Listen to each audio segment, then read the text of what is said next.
قبس كالغيث المدرار نقطف من كل الأزهار وبنهج الغر الأطهار نسلك درب العلم ونعمل قبس كالغيث المدرار نقطف من كل الأزهار وبنهج الغر يفسقون. هذا أخيرا في سورة الأعراف الله سبحانه وتعالى قريو يدقمو أيوه هلاقي ري بني إسرائيل مركي رزقي سحر الرادية واسألهم عن القرية التي كانت حاضرة البحر إذ يعدون في السبت دقمر ري بني إسرائيل هيدو بد حيبت هذا دقن ألا وحو كويري ما ننت السبت لا ماليها دوانينو بد كتشوغا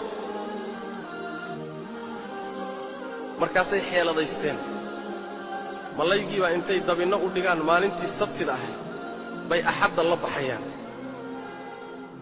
qolo iyaga ka mid ahoo fiicnaa oo dad saalixiin ahaa baa yidhi warnimayo war u kaadiya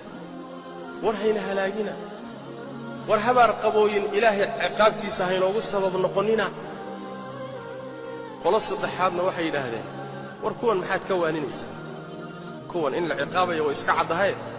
maxaad isugu lugoynaysaan oo isugu dhibaysaan maad iska daysaan saddexdaa qolo markay u kala bixeen allah subxaanahu wa tacaala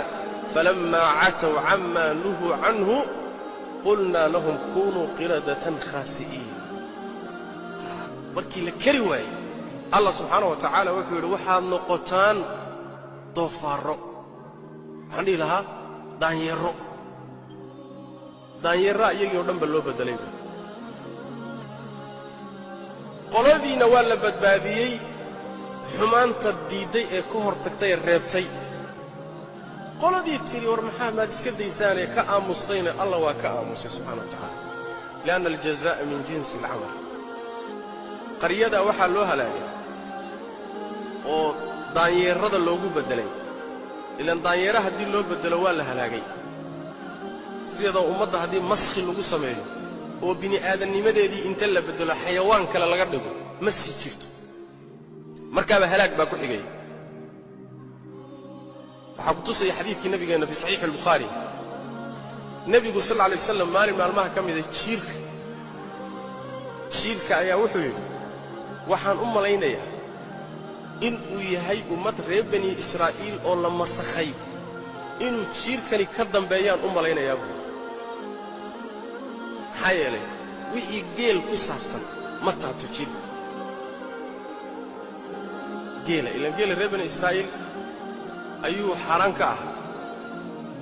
markaasaa haddana nebigu wuxuu uhi sal alla alay wasalam oo ilaahay u waxyooday laakiin ilaahay hadduu ummad beddelo oo maski ku sameeyo ma daayee alla waa halaagaa subxaanahu wa tacaala marka arrintaasi waxay beeninaysaa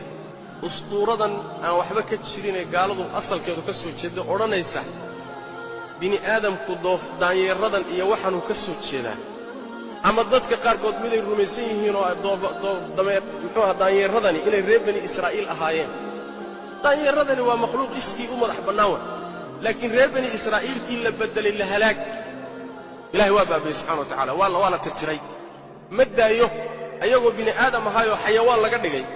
haddana lama sii daayo ma sii noolaan karaan allah waa tirtiraya subxana wa tacaala muhimmaddu marka waxa weeye ummaddaa waxaa loo halaagay wax kale ma ahayne ilaahay markuu ka reeboo yidhi maalinta sabtida ah risiq badda ha u raadsaninoo ha kasbannina oo malayga ha dabannina oy xeeladaysteen waxaa ka dhashay ilahay inuu halaagay subxana wa tacala